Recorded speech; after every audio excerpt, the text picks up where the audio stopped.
हाँ जी प्यारे बच्चों, हिंदी कविता शिक्षण के तहत कक्षा 10वीं तीसरी कविता नीति के दोहे की आज हम व्याख्या करेंगे। हिंदी कविता शिक्षण में आपका बहुत बहुत स्वागत। कक्षा 10वीं तीसरी कविता नीति के दोहे, इसमें बेटे 3 कवियों के दोहे दिए हुए हैं, कवि रहीम, बिहारी और वृंद जी के। सबसे पहले इसका हम भाग 1 करेंगे, जिसमें हम रहीम जी के जो 4 दोहे इसमें दिए हुए हैं उनकी अच्छे से व्याख्या करेंगे। मैंने आपके लिए वर्ड टू वर्ड मीनिंग इनके कठिन शब्दों के लिख दिए हैं, तो आप पहले इनको कॉपी में अपनी बुक में साथ साथ में उतारेंगे पेंसिल से और समझेंगे।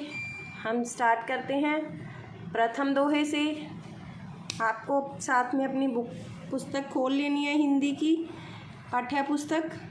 सबसे पहले प्रथम दोहा जिसको हम हाईलाइट कर रहे हैं, इसको इसलिए किया जा रहा है ताकि आपको अच्छे से समझ आ जाए। ये प्रथम दोहा, कहत रहीम संपत्ति सगे। तो रहीम जी क्या कहते हैं, ये रहीम जी के दोहे हैं। तो रहीम जी के बारे में पहले थोड़ा जान लेते हैं। रहीम जी अकबर के दरबार में हुआ करते थे। इनके पिता बैरम खान और उनके 9 रत्नों में से एक थे। और दूसरी इनकी जो बात आप लोगों को पता होनी चाहिए कि ये तुलसीदास जी के अच्छे मित्र थे। इसका भाव कि ये तुलसीदास जी के समकालीन थे। तो कह रहीम संपत्ति सगे, संपत्ति का भाव हुआ बेटे धन दौलत, ऊपर लिखा है आप लोगों के लिए। बनत का अर्थ है बनते हैं, बहुत बहुत तरीक़ों से, बहु अनेक, रीत तरीक़ों से। तो पूरी लाइन का क्या अर्थ हुआ, पहले आप लिख लें संपत्ति धन दौलत, बनत बनते हैं, बहुत से लोग, बहुरीत बहुत से तरीक़ों से।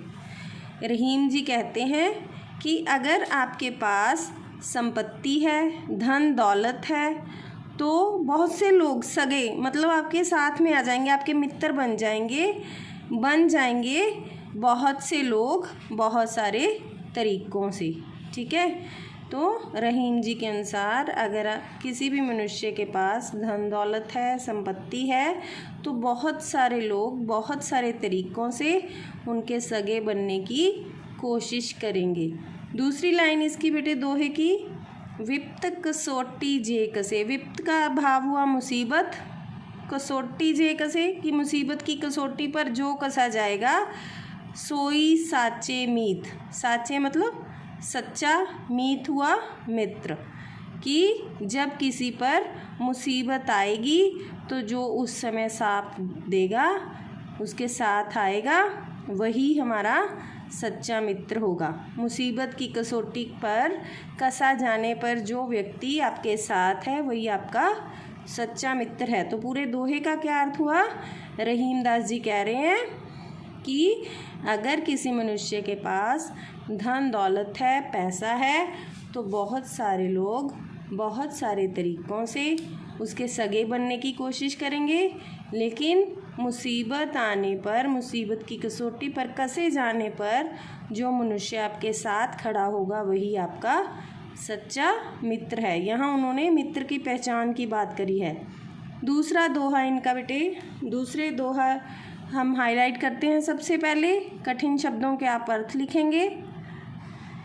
ये 2 लाइनें हैं दूसरे दोहे की, तो आप देखें, एक साधे सब सधे। साधे का अर्थ आप लिखिए साधना, सब सधे सिद्ध हो जाना।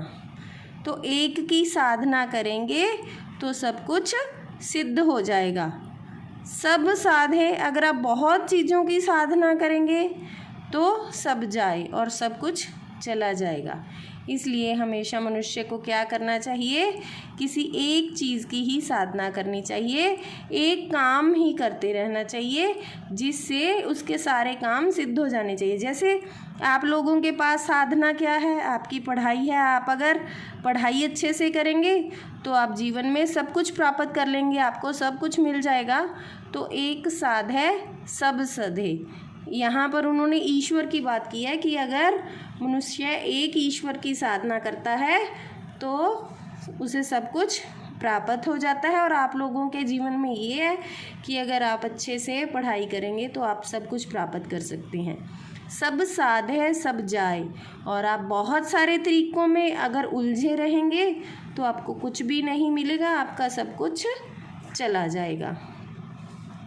इसके लिए उदाहरण देते हुए रहीम जी कहते हैं दूसरी लाइन में, रहीमन सींचे मूल को, सींचे मतलब जल देना, मूल जड़, फूल फूले फले अध्याय, फूले मतलब फूलाना, फले का भाव हुआ फलाना, अध्याय मतलब तृप्त होना।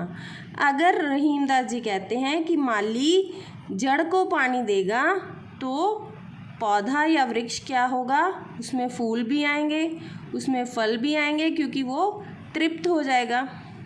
माली अगर वृक्ष के पत्तों को पानी देगा तो कुछ भी नहीं होगा।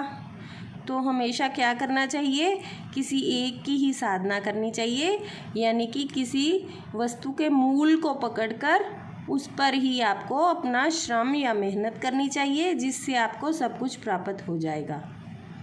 तीसरा दोहा बेटे इसका रहीम जी का, इन्होंने मनुष्य को अच्छे गुण धारण करने के लिए प्रेरणा दी है। तरुवर फल नहीं खात है, सरवर पिए न पान, ये पहले उदाहरण से ही शुरू किया है। कह रहीम पर काज हित, संपत्ति सजे सुजान। दिखाई दे रहा होगा आपको, साथ में अर्थ लिखते जाइए, वीडियो को बार बार सुनिए तो ये आपको अच्छे से समझ में आएगी। तरुवर का अर्थ होता है वृक्ष, फल नहीं खात है, वृक्ष कभी भी अपना फल स्वयं नहीं खाता, वृक्ष कभी भी अपना फल स्वयं नहीं खाता। सरवर पीहे न पान, सरवर का भाव हुआ बेटे सरोवर, सरोवर भी अपना पानी कभी भी आप नहीं पीता। कह रहीम पर काज हित, पर काज मतलब दूसरों की भलाई के लिए, पर काज हित दूसरों की भलाई के लिए। संपत्ति, फिर संपत्ति का भाव हुआ धन दौलत पैसा, सची का भाव हुआ इकट्ठा करता है, सुजान सज्जन मनुष्य, तो कि दूसरों की सहायता के लिए सज्जन मनुष्य पैसा इकट्ठा करता है। इसको उन्होंने किससे जोड़ा, फर्स्ट लाइन से आप देखें कि जिस तरह वृक्ष अपना फल आप नहीं खाता, स्वयं नहीं खाता, सरोवर अपना पानी खुद नहीं पीता, उसी तरह रहीम जी कहते हैं कि जो सज्जन पुरुष हैं वो धन अगर संचय करते हैं तो वो दूसरों की सहायता के लिए करते हैं, अपने लिए नहीं करते। तो उदाहरण भी बड़ी अच्छी दी है। संपत्ति का संचय सज्जन मनुष्य दूसरों की हमेशा सहायता करने के लिए करते हैं। और इनका लास्ट दोहा हमारे पास आ गया चौथा, रहीमन देख बड़ेन को लगू न दीजे डार, जहाँ काम आवे सुई का करे तरीवार। ठीक है बेटे, इनके पहले आप अर्थ लिखेंगे। रहीमन जी क्या कहते हैं, देख बड़ेन, बड़ेन मतलब बड़ी वस्तु को देखकर, छोटी न दीजे डार, लघु मतलब छोटी, किसी की बड़ी वस्तु को देखकर अपनी छोटी वस्तु का त्याग नहीं करना चाहिए। डार मतलब त्याग, कि किसी की बड़ी वस्तु को देखकर अपनी छोटी का त्याग नहीं करना चाहिए। उदाहरण क्या दी है उन्होंने, जहाँ काम आवे सुई, जहाँ पर एक सुई काम आ सकती है वहाँ पर तलवार कुछ भी नहीं कर सकती। तलवार मतलब तलवार, तलवार का भाव हुआ तलवार, जहाँ पर सुई का काम है वहाँ पर तलवार का कोई काम नहीं है। तलवार वहाँ हमारी मदद नहीं कर सकती, क्योंकि अगर जैसे किसी का कपड़ा फट गया तो वहाँ तलवार थोड़ी ना, सुई काम करेगी, तलवार नहीं कर सकती। इसलिए रहीमदास जी कहते हैं कि किसी की बड़ी वस्तु को देखकर अपनी छोटी वस्तु का त्याग नहीं करना चाहिए। जहाँ पर सुई काम कर सकती है तलवार वहाँ पर काम नहीं कर सकती। पूरे इनके चारों दोहों का अर्थ आपकी पाठ्य पुस्तक में बेटे पेज नंबर 13 में दिया हुआ है। यहाँ पर आप देखें, प्रथम दोहे में रहीम जी कहते हैं, ये मैं आपको इसलिए दिखा रही हूँ कि पेज नंबर 13 में आप इनको यहाँ से देखकर अच्छे से अपनी कॉपी में व्याख्या के लिए लिख सकते हैं। आप मेरे से दोबारा से ये चारों दोहे समझिए। इनकी हम व्याख्या फिर से एक बार करते हैं। आप ध्यान रखना, वर्ड टू वर्ड मैंने आपको समझा दिया। दोबारा से इन दोहों की व्याख्या सुनिए। रहीम जी कहते हैं, अगर किसी के पास धन दौलत है, संपत्ति है, तो बहुत सारे लोग बहुत सारे तरीक़ों में उसे अपना मित्र बनाने की कोशिश करेंगे, लेकिन जब मुसीबत की कसौटी पर जो मित्र कसा जाएगा वही आपका सच्चा मित्र होगा। ठीक है बेटे। दूसरा दोहा, यहाँ पर रहीमदास जी किसी एक चीज़ की साधना, किसी एक वस्तु की, किसी एक ईश्वर की साधना करने के लिए कहते हैं कि हमें सिर्फ़ एक की ही साधना करनी चाहिए और ऐसी करनी चाहिए कि हमारे सब कार्य सध जाएं, हो जाएं। अगर हम बहुत सी चीज़ों की साधना करेंगे तो हमें कुछ भी प्राप्त नहीं होगा, हमारा सब कुछ चला जाएगा।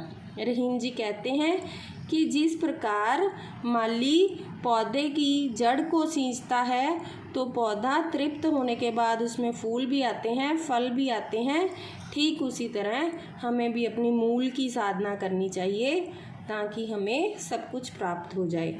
तीसरा दोहा, वृक्ष कभी भी अपना फल आप नहीं खाता, सरोवर कभी भी अपना पानी आप नहीं पीता, ठीक उसी तरह सज्जन मनुष्य भी पैसे का, धन का संचय अपने लिए नहीं करते बल्कि दूसरों की सहायता करने के लिए करते हैं।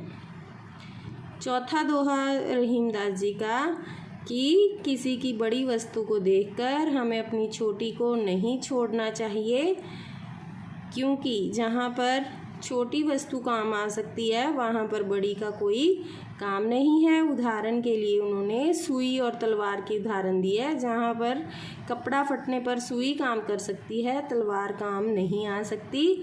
इसलिए हमेशा वस्तु के आकार को देखकर नहीं, उसके महत्व को देखकर हमें उसका प्रयोग करना चाहिए। तो मैं आशा करती हूँ आपको ये रहीम के नीति के दोहे के भाग, रहीम के पहले 4 दोहे अच्छे से समझ में आ गए होंगे। इसके पार्ट 2 में हम बिहारी के दोहों की व्याख्या करेंगे, पार्ट 3 में हम वृंद के दोहों की व्याख्या करेंगे। तो आप इसको 2 बार 3 बार अच्छे से सुनिए और वीडियो को लाइक, शेयर और सब्सक्राइब करना नहीं भूलिए।